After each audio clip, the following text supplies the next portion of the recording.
Randy, eu queria um pouco mais específico, uma análise, uma ajuda quanto ao raio-x dos pacientes, quanto ao exame de imagem do meu paciente.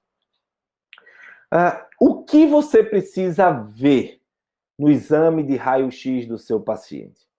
Existem 2 pontos importantes e mais 2 que vão dar clareza para você. Primeiro ponto importante desse processo: o posicionamento da estrutura occipital, o posicionamento do occipital.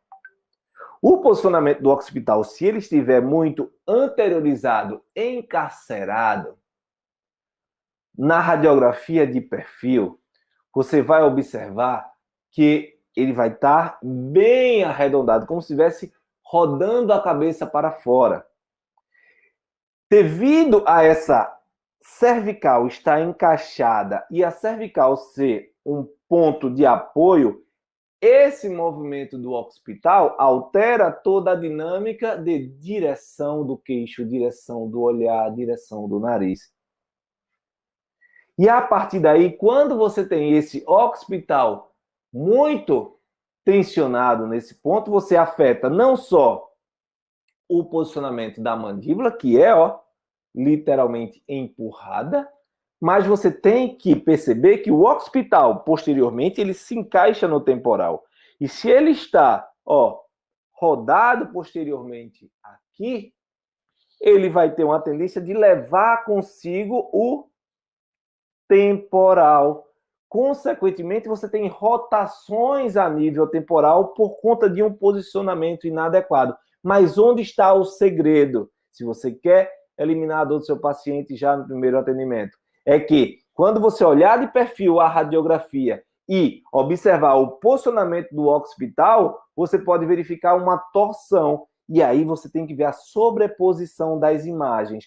Quanto mais branco, mais sobreposição a gente encontra. Quanto mais branco na radiografia, mais ossos por cima de ossos estão sendo vistos. E aí você precisa ver nesse perfil se o lado mais profundo, lá dentro da radiografia, está mais para dentro ou está mais para fora. Da mesma forma, o lado mais externo está mais para dentro ou mais para fora. Gerando assim uma percepção de torção, de qualquer tipo de desequilíbrio que haja em relação ao sistema crânio-cervical.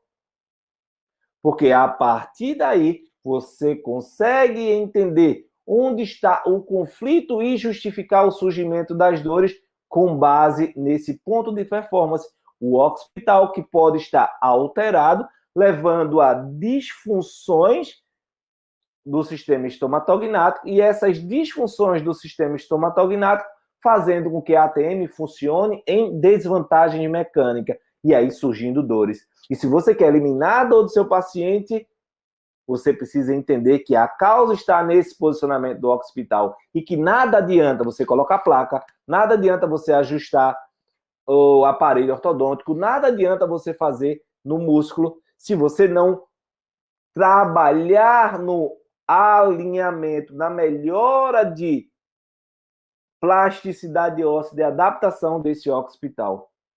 Caraca! Veja que coisa incrível.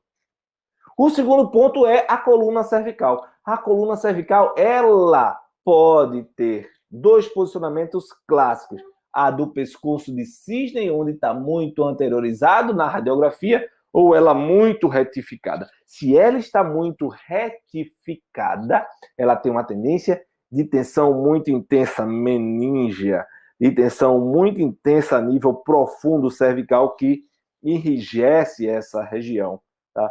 E se ela tem uma tendência de anteriorização da cabeça, ela possivelmente vai ter uma tendência a ter uma adaptação do occipital também mais para dentro. E aí você pode correlacionar o posicionamento da cervical mais para frente com o posicionamento do occipital. E aí trabalhar os dois em paralelo. Então é muito importante você ter o occipital e a cervical como ponto de análise quanto à estabilidade do seu paciente de ATM. Se você quer eliminar a dor do seu paciente de ATM de forma rápida, já no primeiro atendimento, essa análise, esse equilíbrio antero-posterior, quando você olhar uma radiografia, você tem que perceber se esse ponto fixo que segura o crânio, a cervical, está equilibrado, se o occipital está exageradamente em anteriorização ou posteriorização.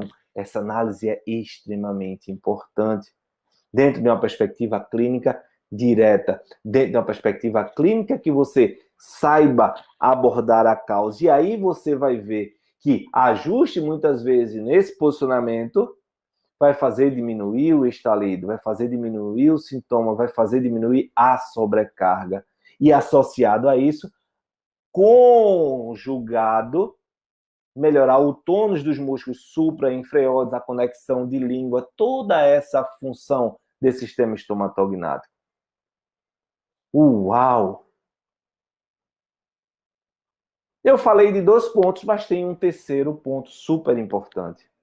Às vezes está tudo legal, mas tem um ponto de performance que está alterado, que é o osso ióide. O osso ióide, gente, é um osso que fica logo aqui abaixo da mandíbula, praticamente no meio entre o ângulo, a mandíbula e a cervical, e que ele recebe forças anteriores, anterosuperiores, anteroposteriores, inferiores e inferoposteriores. E essas forças associadas com o osso ióide vai alterar o posicionamento desse ióide, levando a uma desvantagem do controle motor da função da mandíbula. Então, você tem seu paciente. Eu mesmo tenho uma paciente, tá? Que ela tá com o seguinte sintoma. Veja o sintoma, eu recebi de um dentista, um colega dentista aqui de João Pessoa, tá? Ela está extremamente incomodada com uma coisa. Ela está engolindo e ao engolir faz plac. Engole e sente estalidos ao engolir. Isso vem desde o período da pandemia, devido a muito estresse. O esposo pegou Covid, ela está passando por vários problemas. Passou por vários problemas nesse sentido. E o fato é que eu cheguei à conclusão, e ela vem evoluindo gradativamente, que ela criou um espasmo dos músculos supraioides posteriores, estiloioide, estiloglosso, digástrico posterior, só de um lado, no caso dela, do lado direito. Então, quando você não consegue analisar o posicionamento do osso ióide, você não vai perceber se o ióide está mais para a esquerda, se o ióide está mais para a direita, se o ióide está mais anterior ou se o ióide está mais posterior. E a análise radiográfica, quando você consegue ver esse osso ióide, vai trazer para você uma clareza. E se ele consegue lhe mostrar com clareza essa disfunção, esse problema, vai trazer você categoricamente para uma abordagem mais direta na causa. E aí o que é que eu estou fazendo? Fui trabalhar o que? As inervações relacionadas com os músculos supraioides posteriores, trabalhar a origem e inserção dessas estruturas e trabalhar as junções miotensivas. E ela estava gerando estalido. Ela dizia, é como se fosse um vácuo, assim. Eu fiz, é um barulho parecido com esse que você sente assim. Esse é algo assim, é como se pegasse o movimento não continuasse e desse um vácuo, feito uma deglutição assim. E aí, o que é que eu tenho para dizer? Se você precisa de eliminar a dor do seu paciente, você tem essa missão, como eu, de eliminar a dor do seu paciente de forma rápida, você tem que ter acesso a esse conhecimento.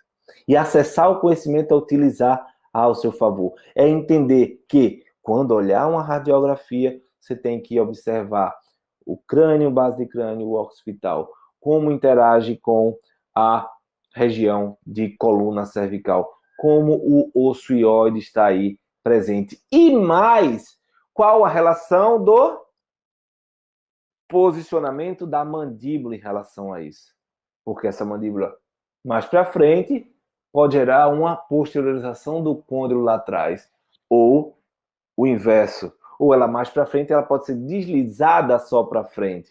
Existem várias possibilidades que na radiografia você consegue ver. Então, isso é super importante.